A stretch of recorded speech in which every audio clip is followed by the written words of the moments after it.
I am really very grateful to Odisha Association for English Studies and Manoj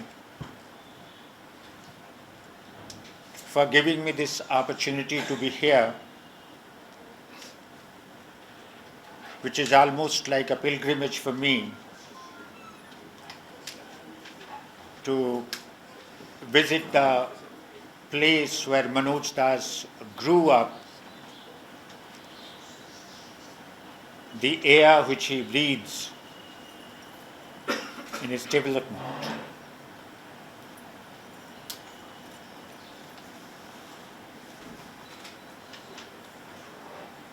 When we discuss an author, it's very important to place him in his tradition.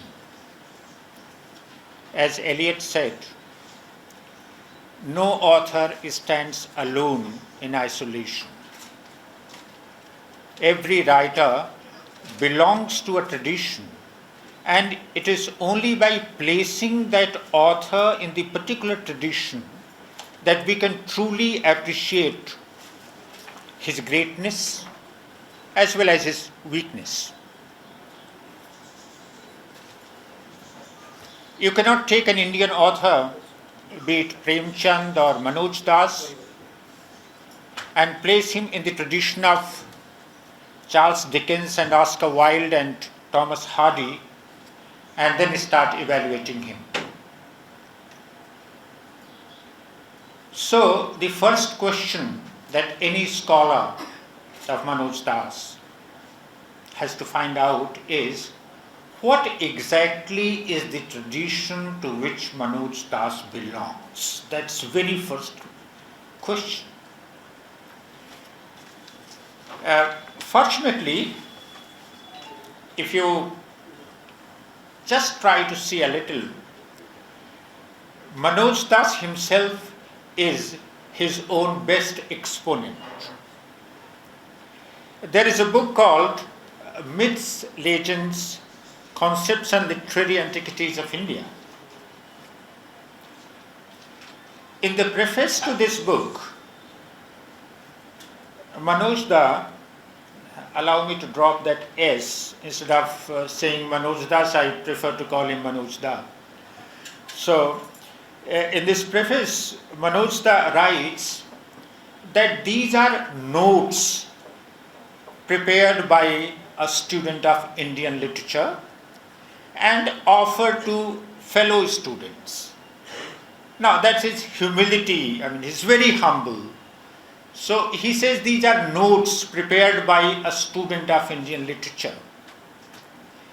And what are these notes upon?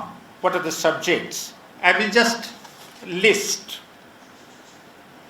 This book contains essays on the Vedas, the Upanishads, the epics, drama, fiction and poetry from Swapnavaso Datta to Raj Tarangini, sages and seers from Agast to Yajnavalkya, rulers and seekers from Bharat to Vikramaditya, and a number of naughty concepts and questions. This is a kind of curriculum, this is a kind of syllabus which Manoj Das is prescribing for fellow students of Indian literature.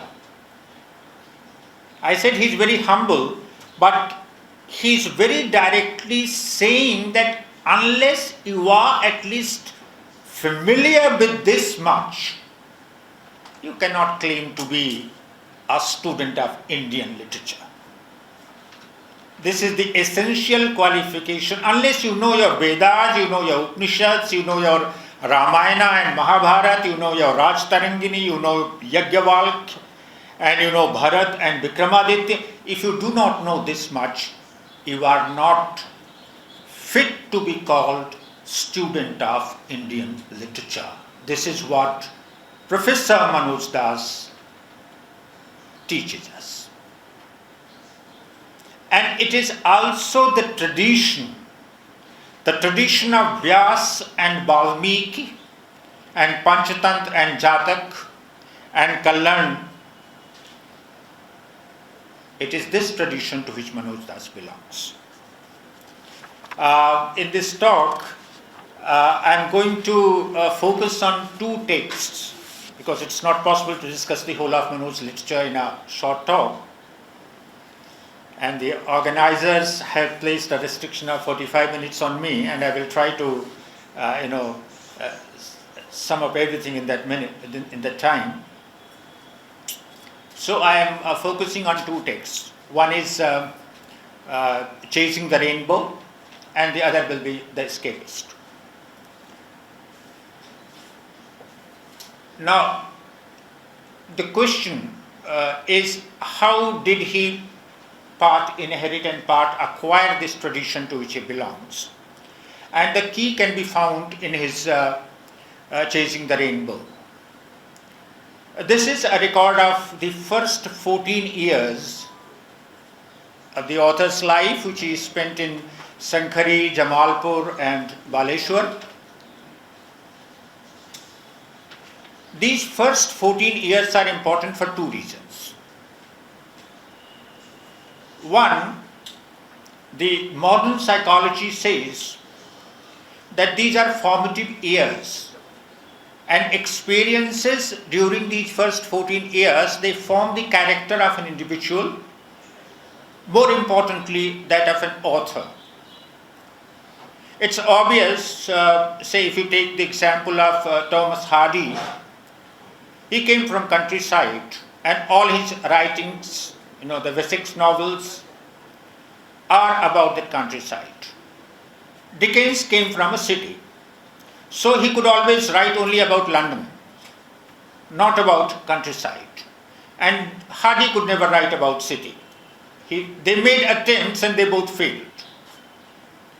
So these 14 years are formative years that shape the mind of an author. That's why this book is very important. The second point, which I would like to add, and which cannot be noticed, by the Western psychology, is the element of Shraddha. The Indian tradition teaches that all of us, each one of us, is born with a Shraddha.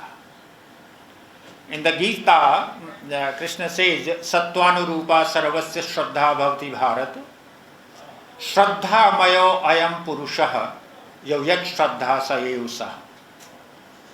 As is one's Shraddha, so he is. Now, before we proceed, I'll take just a minute explaining what is Shraddha. Shraddha is translated in English as faith. But I will say, Shraddha is much more than faith. Shraddha is something secret, something hidden, something that knows the past, present and future. It's the secret knower. It's the secret Antaratman sitting here, and we are born with it. Now that is Shraddha. Our whole life is often called sadhana, but I would call it a flowering of that Shraddha. We all are born with the Shraddha, and our whole life is the flowering of that Shraddha. Biologically speaking, an elephant will become an elephant, a donkey will become a donkey. A donkey is not going to become an elephant. Say a banyan tree is not going to become a banana tree. That is, what they call genetics, I call it Shraddha. If you look at any author, Indian or Western, ancient or modern, go to his earliest works, something which he wrote at a very young age, and you will discover the kind of person he is, because that is what he becomes. I'll refer to a very famous incident in Gandhi's autobiography. He was a school-going student, and there is some Inspector Miles visiting, and the teacher prompts him to copy the spelling of the word kettle from his neighbor's slate. Now this little child, imagine he's studying in class 4, class 3, the little child, he stands his ground. He refuses to copy that, word from his neighbor's slate. What do you read? This is his Shraddha. He is born with that honesty and integrity. The 6-year-old child, the 5-year-old child, he does not know Vedas and Upanishads and Indian tradition and truth and value. He does not know. All these things will come later. But this is the Shraddha with which he was born. And all his life, you see, is only the flowering of that Shraddha, which became first apparent when the child refused to copy that word kettle from his neighbor's slate. That was just by way of illustration. Now, when we study this chasing the rainbow, I'll try to be brief. I'm not going to read my whole lecture because it may take more than 2 hours the way I am proceeding. So, my whole lecture is with the organizers. If any one of you are interested, you can find a copy from them.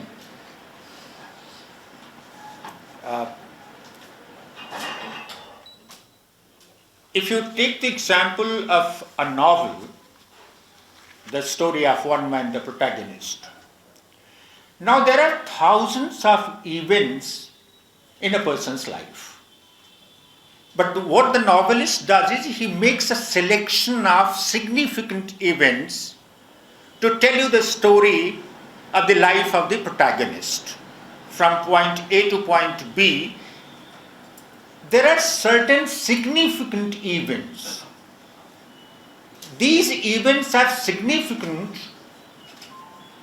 because they add to the development of the character and development of the plot.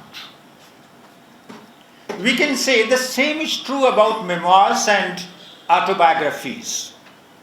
And it is in this genre that we find this chasing the rainbow. Now, Manoj Das is primarily a storyteller, so even when he is writing memoirs, he writes stories. So Chasing the Rainbow is full of stories, very entertaining. Because sometimes I feel that Manoj Das cannot speak without telling a story.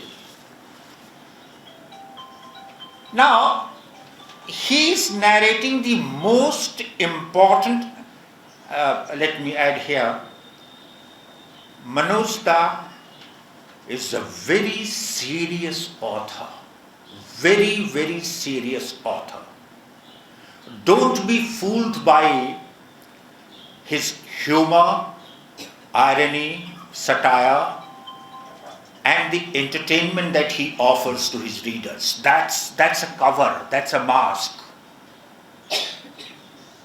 If you go behind the veil, go behind the cover, you will find that he's a very serious author.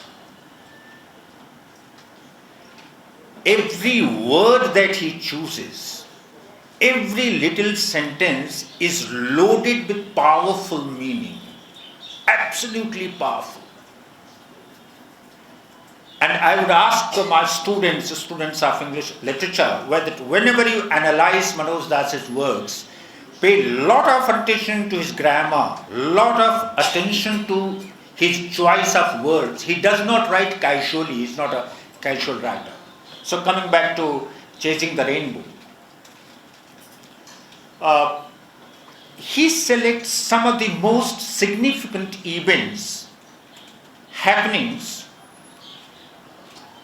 that were instrumental in shaping his personality, outer and inner both, shaping his mind, shaping his consciousness, because only those events are relevant to an author. It's a beautiful book.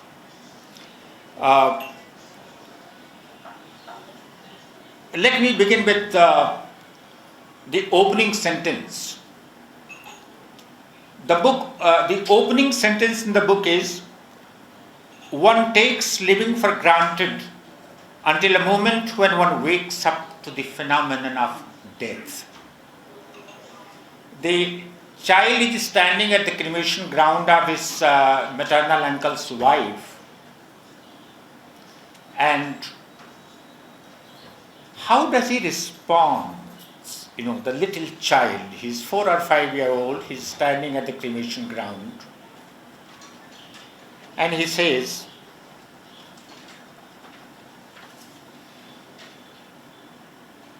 I had a vague feeling that all journeys must come to an end. That's what the little child feels. Second incident, a few paragraphs later, this child loses his favorite cat, a favorite pet, and he's uneasy for 2 or 3 days, and every evening he looks out and waits with hope that maybe the cat will return. It does not return. This is the second experience. You lose someone you love very much. Now losing someone in the mysterious unknown, it's same as death. Now these are the first experiences found in the first couple of pages in this book, Chasing the Rainbow. Now death. Death is what transformed Siddhartha into Buddha. Death is something which was faced by Savitri and Nachiketa. The art of dying is a recurring theme in Jiddu Krishnamurti. So here we can trace the seeds of spirituality, the first stirrings of spirituality in Manoj Das in the opening pages. In the same chapter, chapter 1, the opening chapter. A little later, he is standing near the seashore, and look at the description. You find a poet. The child is also a great lover of nature. The student of English literature will particularly notice his kinship, his affinity with William Wordsworth. I'll read out, I quote, under a starry and milky sky and skirted by a foggy horizon, the sea was not only vibrant with life, but also, it appeared, as profoundly conscious as a great, if awful, goddess. He is standing next to the seashore, watching the sea, and what does he see there? A goddess. Divinity, the presence of divinity there. God is there. It's not a material object. It's a goddess that he sees in the sea. And the storyteller, the man with a lot of humor and irony, that is Manoj Das, he immediately adds, there is a boy who has come to him from the city. They are together. And suddenly he points out, look, there is a boat. It was not there a moment ago.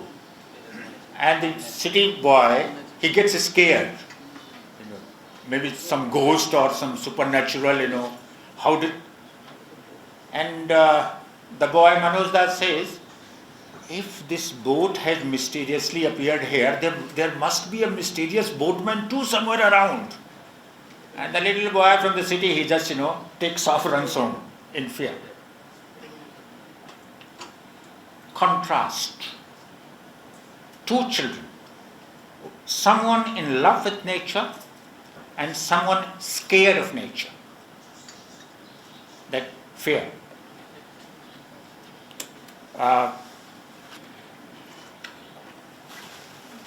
My time is halfway through. I will point to some more events. I'm quoting the events that have shaped Manoj Das' mind and consciousness. The events that transform him into a great mystic.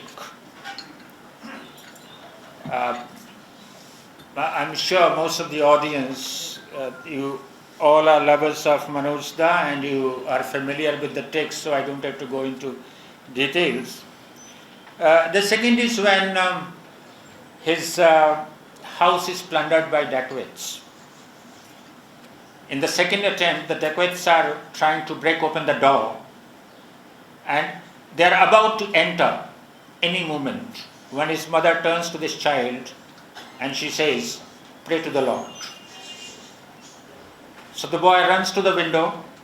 About a furlong away there is a family shrine and he starts praying to God.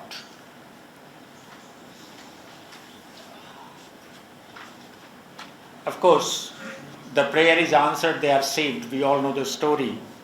I am pointing to the text. He writes, "Despite the fact that the doors were by then about to give way and the dacoits were yelling bloodthirstily, an inexplicable peace descended on me." An inexplicable peace descended on me. That is the making of a great mystic. The child is blessed. He was born a yogi. He was born a mystic. He was born a great saint. He did not become a saint and mystic by joining Sri Aurobindo ashram. No. He was born like that. That is what this book tells you in the first 14 years. Now,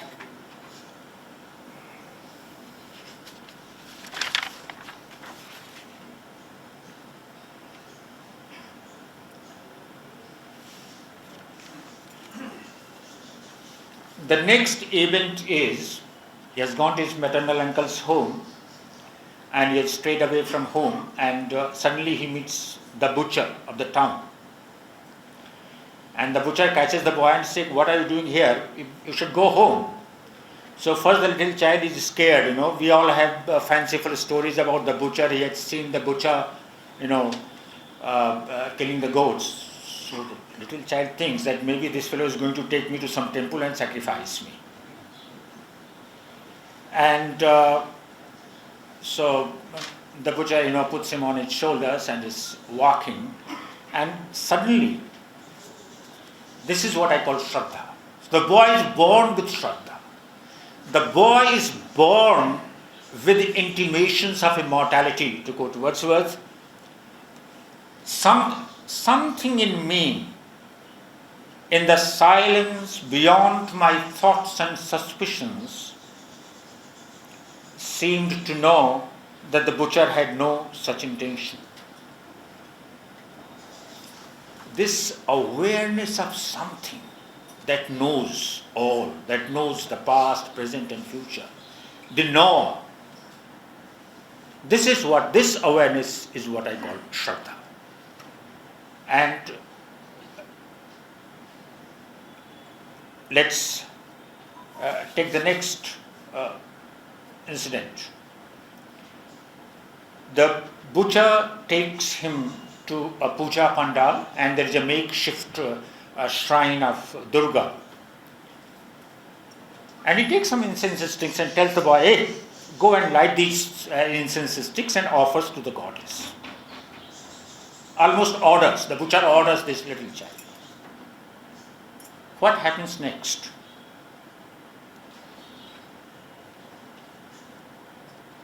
He when he bows at the feet of the Divine Mother, let me quote, it's very important.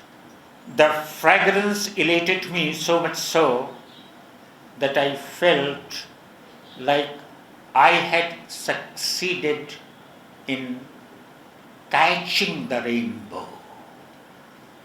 Remember, the title is Chasing the Rainbow, and as he bows down at the mother's feet, he says, as if I had succeeded in catching the rainbow.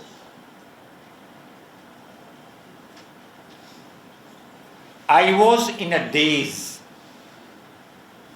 I am quoting the author. I was in a daze. Now the daze is ecstasy. It's samadhi.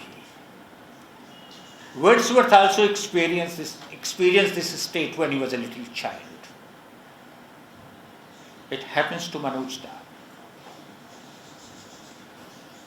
Kind of like an afterthought, he adds that in 1962, when I bowed at the Samadhi of Sri Aurobindo at Pondicherry, I was suddenly and vividly reminded of the fragrance of the incense given by the butcher along with its backdrop.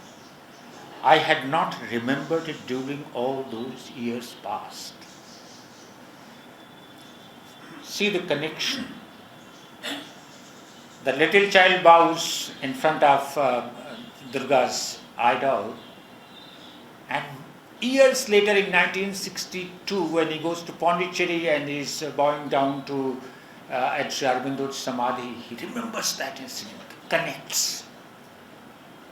What you read is that he was not accepted by the mother in 1962, but he had been accepted much earlier at that little shrine of Durga. That was the day when he was accepted by the mother.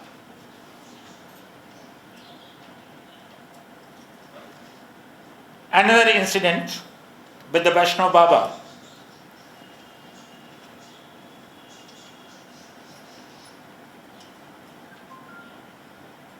Is sitting with Vaishnava Baba, and Vaishnava Baba says, Mantu Babu, can you look at this Krishna? He is smiling.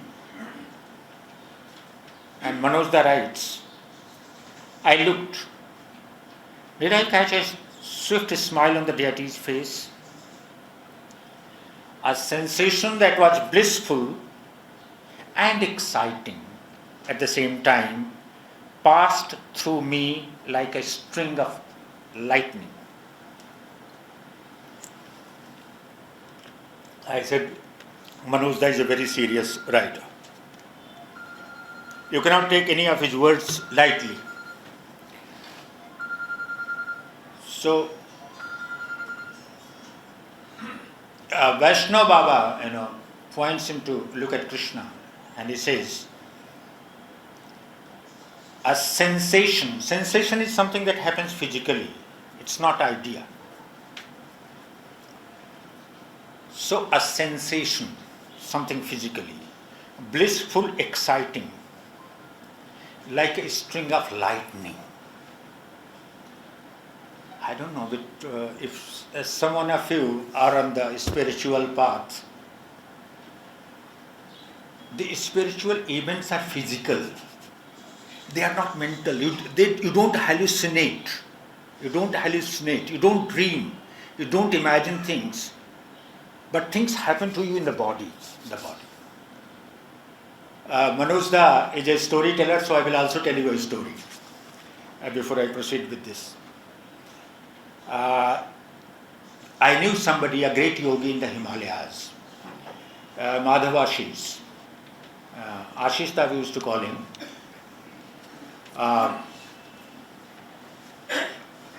He was, if you have heard, some of you may have heard the name of Yogi Krishna Prem. Manojda also mentions him here and there, Krishna Prem.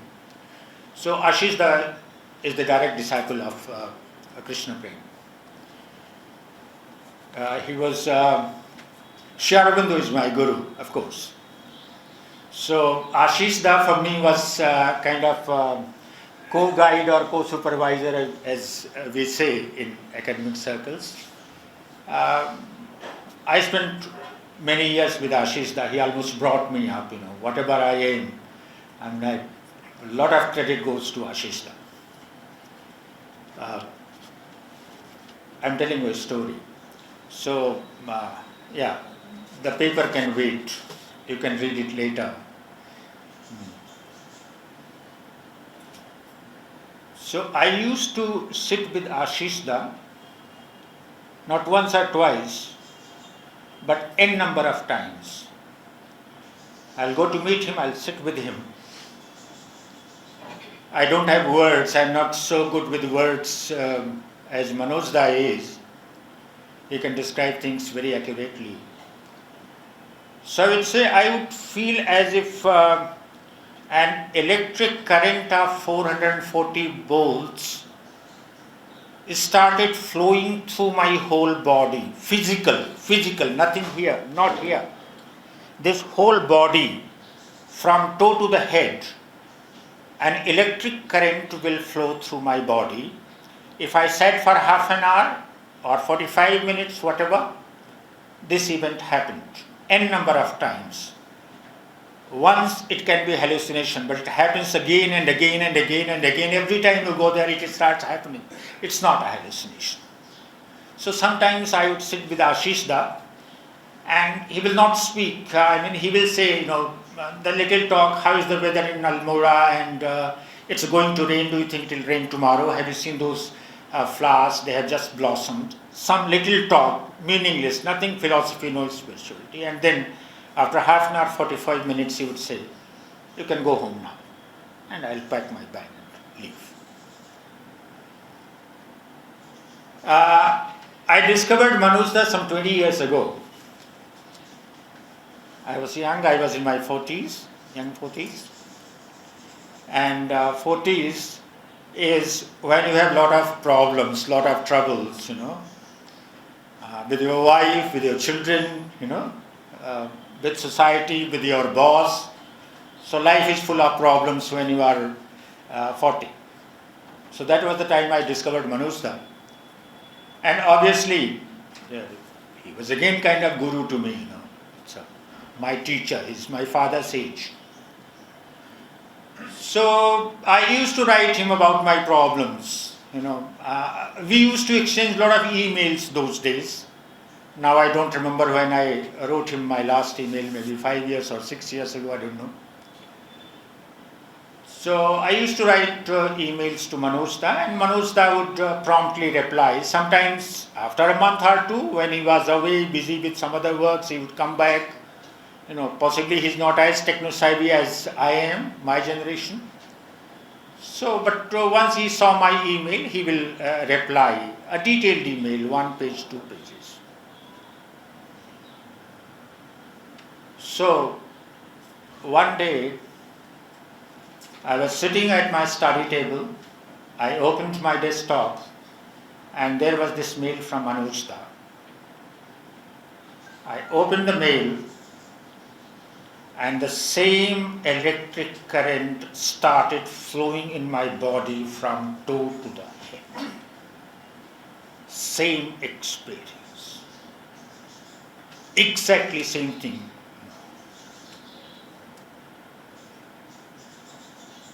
I was really surprised, not so much with the event, but how could that electric current come through a computer? Because whenever I felt that electric current, I was sitting next to Ashish Da. And here Manoj Da was sitting in Pondicherry, and there was just his email in that screen, and same thing started happening.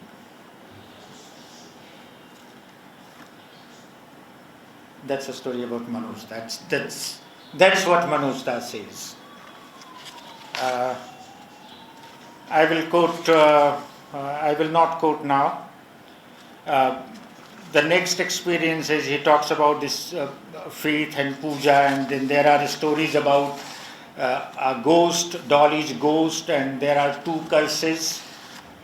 One on his Nana, maternal grandfather, and one on somebody who steals an astrologer's manuscript. So 2 incidents of curses. What I say, that these are the things, the awareness of the occult. If you have lived with a ghost, then you are not going to doubt supernatural.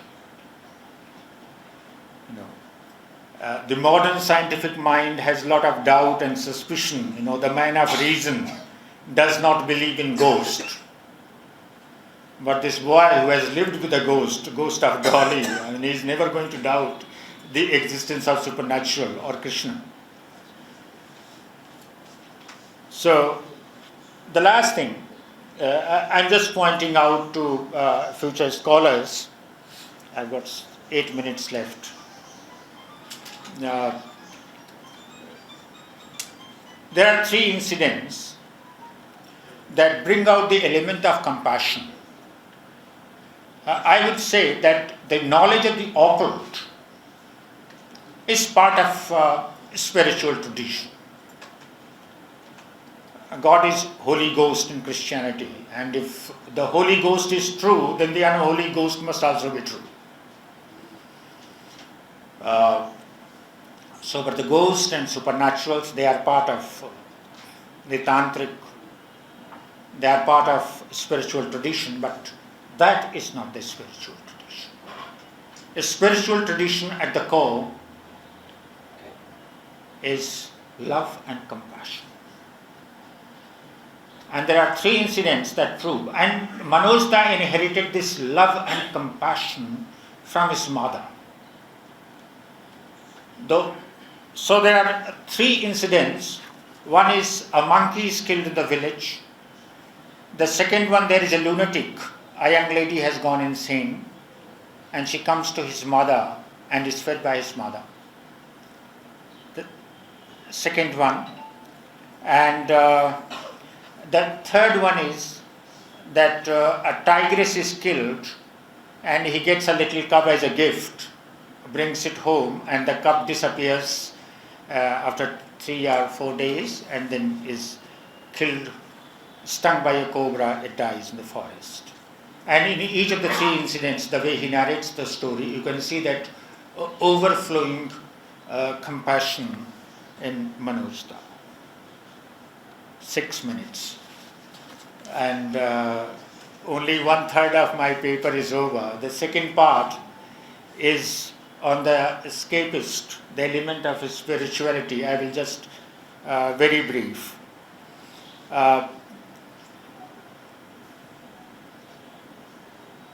The word spirituality comes from the word spirit. So, when you do not know a word, what do? You go to a dictionary. And Oxford English Dictionary is the mother of all dictionaries. So I also went to Oxford English Dictionary. This is exclusively for students of English literature, this part. So what did I find in Oxford English Dictionary? It says, spirit is the non-physical part of a person, which is the seat of emotions and characters, the soul. Then I said, okay, I don't know what is soul.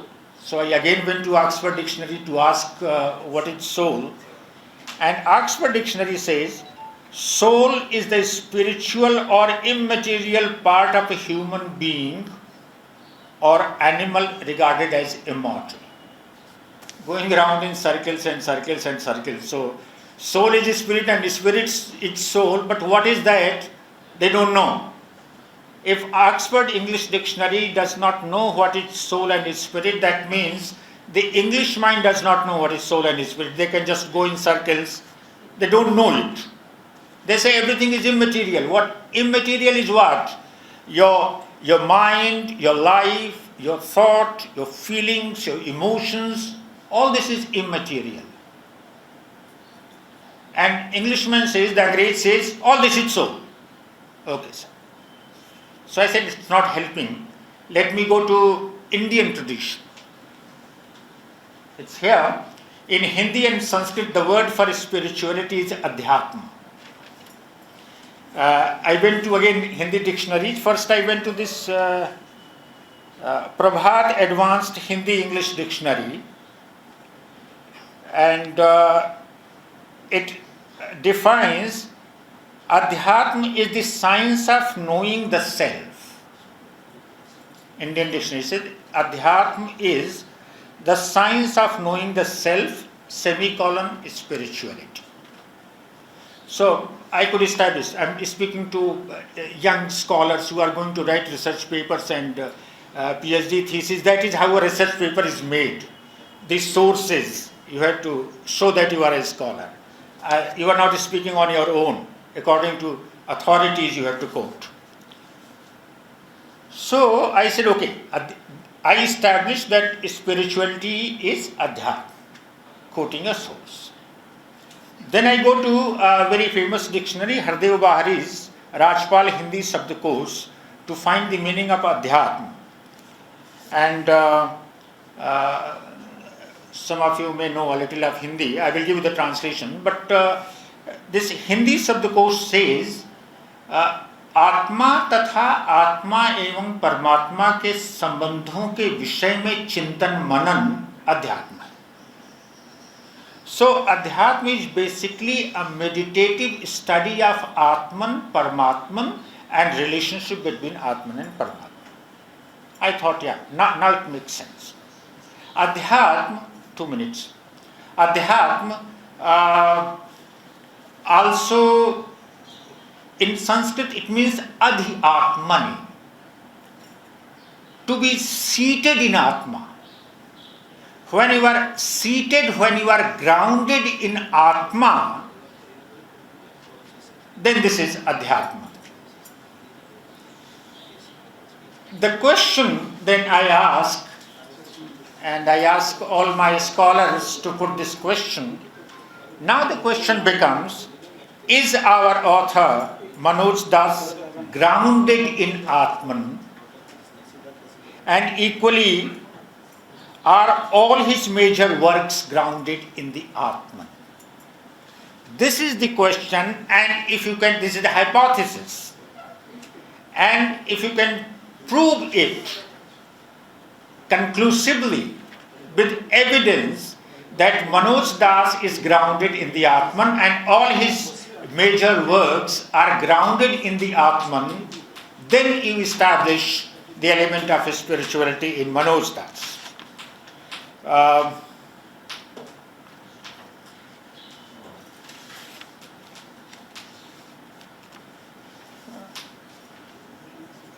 There is something very occult in the world and possibly relating to Manoj Das.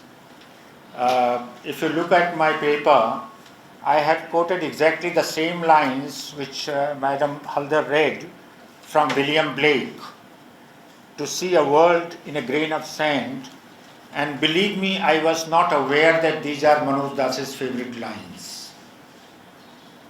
I just discovered from Madam that these are Manoj Das's favorite lines, and I have quoted exactly those 4 lines in my paper to make a point that Manoj Das's The Escapist holds infinity in its palm of hand. Sir, you can continue for another 5 to 7. Okay. Yeah, 45 minutes are over. My time is up. So, you can read my paper on Escapist. I have gone into great detail. It's in that Manochan. I will make just 2 points. We are talking about spirituality, Adhyatma. Adhyatma is a study of Atma and Paramatman. The Indian perception is there is a trinity. There is Atman, Paramatman and Jagat, Sansar, world. Or if you use another terminology, then we call it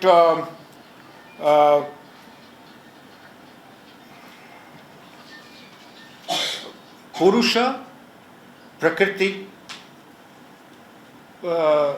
Purusha, Purushottam and Prakriti, and Prakriti is para and apara. So that squares. Now, if you start exploring the escapist, you clearly find that all the characters are divided in two groups. On the one side, you have Ranjita Devi, you have Shuchi, Sushobna, and Padmalochan. On the other hand, you have Natbar Sir, you have Sharmaji, this Jain Thakur. So these are two groups. Now, the Isha Upanishad talks about the world is divided into Vidya and Avidya. The two hemispheres are Vidya and Avidya, the knowledge and the ignorance. Vidyam cha yastad vedo bhayam sah avidyaya mrityum tirtva vidyaya mritam. I am saying that Manoj Das is one who knows that as both in one. Yas tad vedo bhayam sah. Yah tad ved ubhayam sah. Who knows both of them, ignorance and knowledge together. That is Manoj Das. When you look at Escapist or any of other his works, you find there is no rancor, there is no ill will against the people who are steeped in ignorance. Natbar Sir, Sharmaji, Jayant Thakur, you don't find any ill will, any sharp attack on them. Even that Gunda who comes to kill Padmalochan, even for that ruffian, there is no ill will, rancor, no, it's completely absent in Manoj Das. He covers everything what my other critics say with humor and irony. I don't like those words, those are English words. Angrez ka wo vidya hai. Now, what I find in Manoj Das is a blissful smile of witness soul, the Sakshi Purusha, one who just looks and enjoys, because this creation, this Jagat, this world was created for the joy of the Lord. The Lord enjoys it. It's fun, it's leela, it's joy.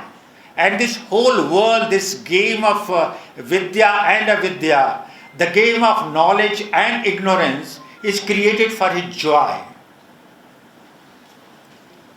At the close of the paper, I asked the question, who is Manoj Das? And I have written a few words. I will just read this. Allow me to read just 4 lines, the concluding pages. I asked the question, he loves his India, he adores and worships it, and his inspiration come to him straight from God. I have established it.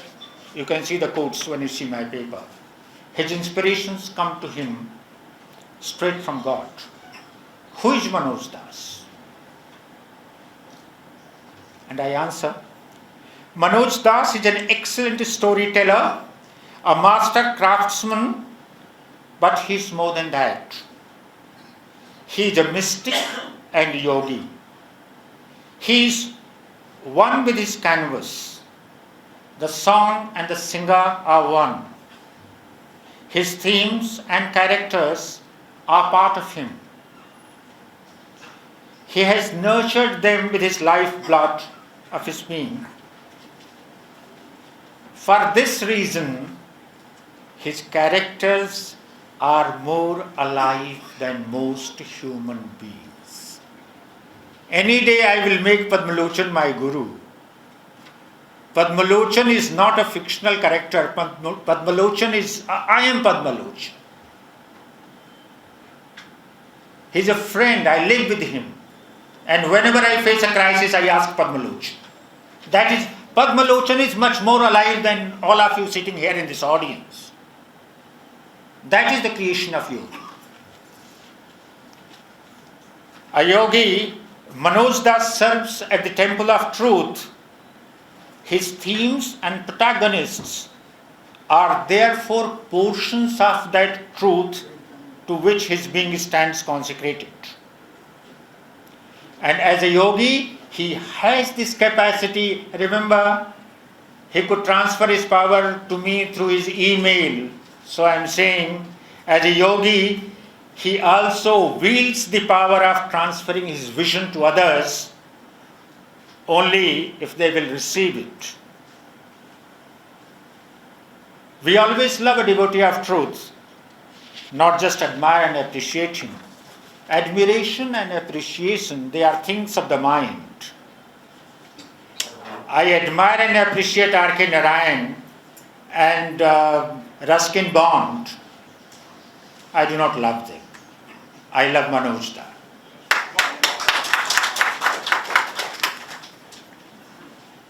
So who is Manoj Das? I was looking at this picture. I noticed two things. This face bowing down is the face of a man who is completely surrendered at the feet of the divine. That is one thing you see. And the second thing is the joy on his face. What he has found. That is Manoj Das.